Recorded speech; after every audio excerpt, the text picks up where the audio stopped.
So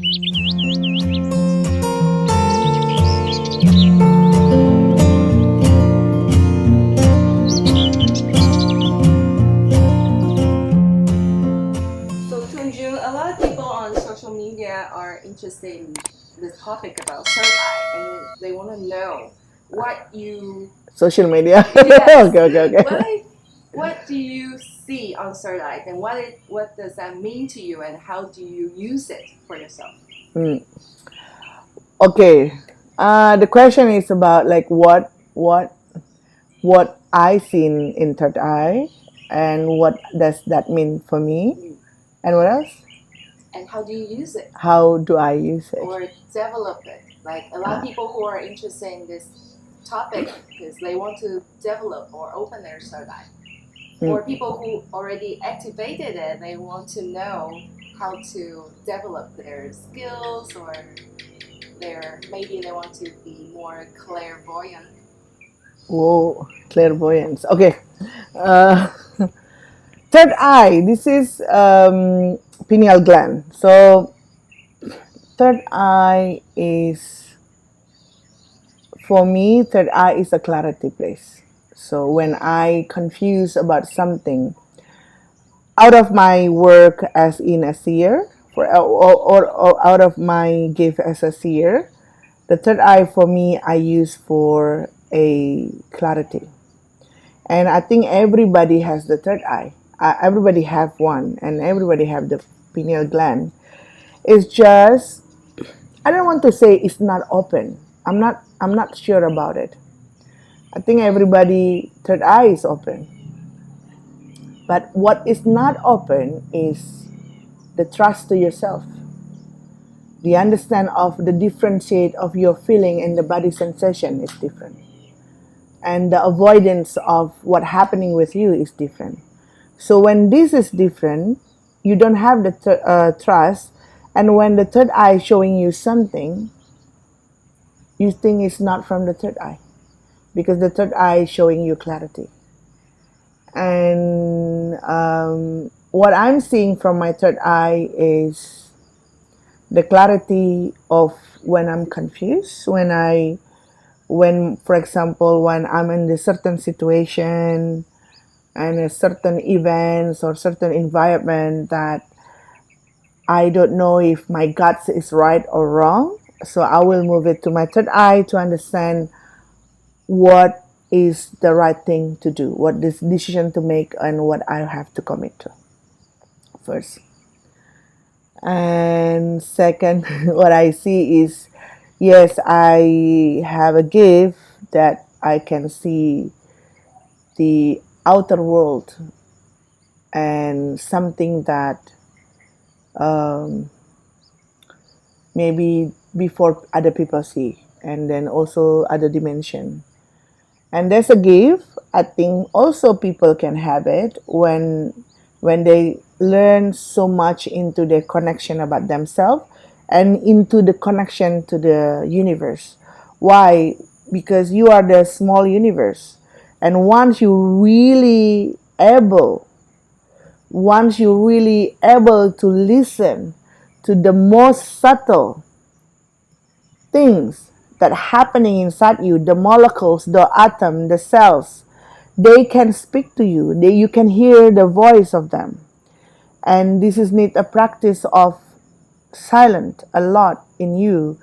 This is not denial a lot in you, and to be able to listen to all what happening inside. Then once you are really connect and click with it, then you will connect to these everything around you. So the hearing is becoming the hearing not only something just beside you or closer to you, or something maybe 100 meter or 20 meter from you, but this is the hearings of different part of the dimensions.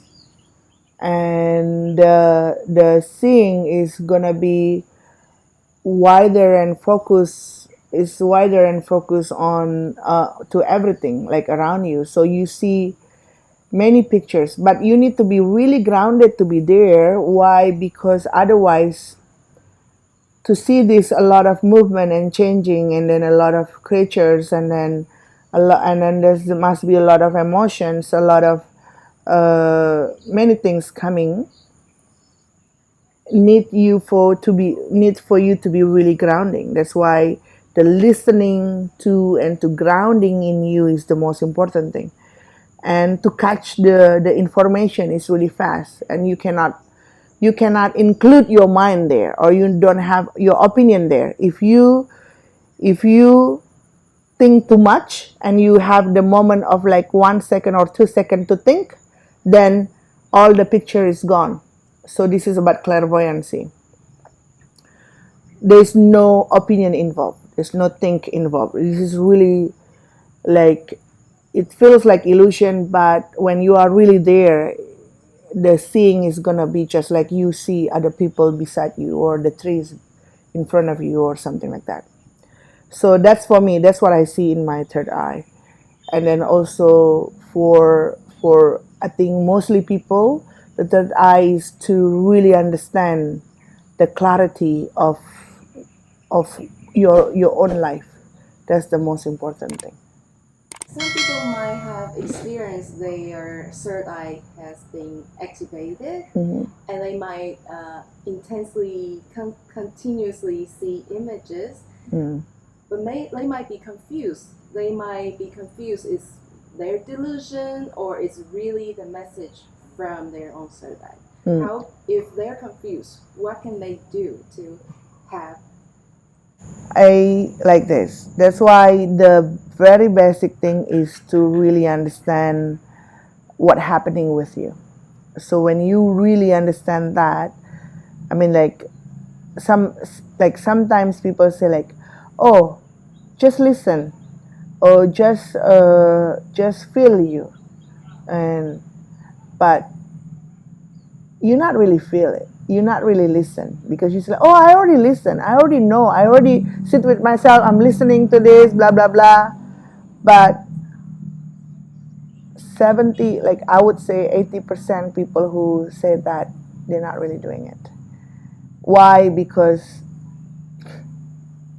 really silently listening is totally different. And the more you go in, you understand what's happening with you. The basic thing is like knowing your feeling. I often say to people is like, feeling is three: pleasant, unpleasant, and neutral. To know and to know if this is the right thing is to feel the, when you see the pictures, and then but the body feel calm, and then pleasant or neutral, means it's right. That's the simple thing. But when you see things and you feel like uncomfortable, or like the body disagree, is not right, it's illusion. And this is the simple way to know that. And also there's a confusion sometimes, because your mind thinks something, and then your body, when your mind say like, oh, this is wrong, when you see a certain illusion, and then your mind say, oh, this is wrong, this is, I just making it up, or I just doing this, I'm just doing that. But the body, the whole lot of the body react to this in calm and neutral and then pleasant way, means that this is the truth. But then when you think that you see vision, and then and you try to create the story in your head that like, oh, I see this, that, but the body is starting to refuse it. That's when you are in the illusion. That's the way to, a basic way to filter. What if it's like really pleasant? That's the right, like this is the real thing that you do. I mean, like you see. Sometimes we see about other people. Sometimes when when people do, for example, we see our, for example, sometimes we see our own future, and we know like, oh, I know this is gonna happen, and you feel okay, even if it's not make sense. That's it is right, because I often say to people, you are your own clairvoyance. So no one really needs clairvoyance. This is need to, for you to really trust to really listen, to really be with yourself, then you will understand what happened with you. Like, just no denial. Like, go deeper, even if it's really painful, even if it's really not easy, even if it's really dark. But if you go deeper without analyzing it, you really go there and sitting there with you and give yourself chance to really hear, that's when you actually connected to your clairvoyancy. I have one popular question Yeah, among the popular, healers. yeah. The psychic healers. I think a lot of people heard about this. Yeah. So people believe that it's easy to have visions about other people's lives, but they have more difficulty seeing themselves, especially when they're in a relationship. I don't think so. Yeah, that's not true for you. It's not true. It's about our denial. This is really like this. It's easy when you see someone and you give a comment to someone. It's easier to give a comment what to do or what not to do. But when you self, because there's a denial inside you, of course it's hard. Same like when you see something, when you see this vision, and you see like, okay, this is people like this, but then when you come to you, it's not. Like for me in my relationship, I will step back. I will be like confused at the beginning, and I will step back and I say like, oh no, I created all this drama, and then I will step back. So, and this is take a courage. Take like, I don't want to say brave. It's a fearless.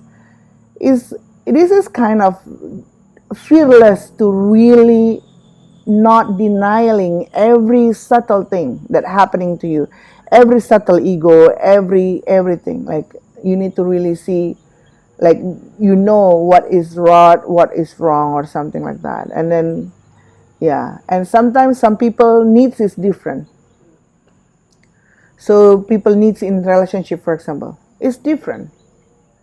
So and then they will react into depend on their needs, and then from there you will check like this is really you making a drama or really what you see or something like that. What else? So the people who experience that, they cannot read themselves when they're Unless in a they're relationship not in denial. because they are in denial. They don't want Yeah. to see what they don't want. The truth, yeah, they don't want to see the truth. Sometimes people, for example, they feel this is something wrong, and they go through it because maybe they're afraid of being alone, they're afraid of divorce, they're afraid of social judgment or something like that. Some people, when they see this is good, but they still scared of the good thing because of, for example, maybe the expectation is different, or maybe they still wounded from the past relationship or like the childhood or whatever. And also some people, they cannot see emotionally, they cannot see the walls or something. Some relationship happen that they don't want to go deeper to the emotional stage, and when they don't want to go deeper, it's hard to connect because the whole lot of the human being is the existence of, like our existence is body, breath, emotions, memory, intellectuality, soul, and what you call it, ego. And if you refuse one of the existence, how can you connect? Cannot. Are there some for common people? Do you have some like practical step-by-step exercises for them daily to stabilize their third eye, their clarity? This is, I think, for common. Yes. I think learn to, if it's really hard for you to really sit and listening to yourself, or sometimes listening to yourself is not, it's not just like you need to really sit in a certain time. Sometimes people, I think that they don't have a time, but when you are in the gym, you do like your train, you there's many things are coming up, and then if you have a chance to write down every moment that you feel, that's the easier. Like you can write it in your phone, you can write it in your what is it, the paper and everything, but just don't go straight away to social media. Because sometimes when you feel many what happen is when you have a chance to share things in social media and you just go explosion, and then it's like judging others, and then you need to go through your process first. Then when you understand your process, then you post it in your social media, and this is going to help others to grow as well. Don't just throw hate, you throw this just because I'm honest. It's not honest, it's a ego. That's the thing. That's very good advice. Yeah. Thank you. Because sometimes when we feel like we learn spirituality and we learn about this nonviolence communication, we learn about the ego person, and we're starting to attack people actually. And then sometimes we write a long thing to attack people in a beautiful thing, attacking what we connected to at this moment and what we feel. You can share your feeling so people can see, or maybe people can grow and can learn from that. But you need to get through your process first, then you can share it. If you don't process it first, maybe better to keep it for yourself to really understand first, then you can share it. Because yeah, social media is important to share a good. Many people share something not really good in social media, for example, but then we try to share an opposite thing so people can learn both. Okay. Anything else? Okay. Thank you so much. As like from the third eye to social media. So it's somehow maybe it's connected. Of course, everything is connected. Thank you so much. Namaste, Aung Shanti.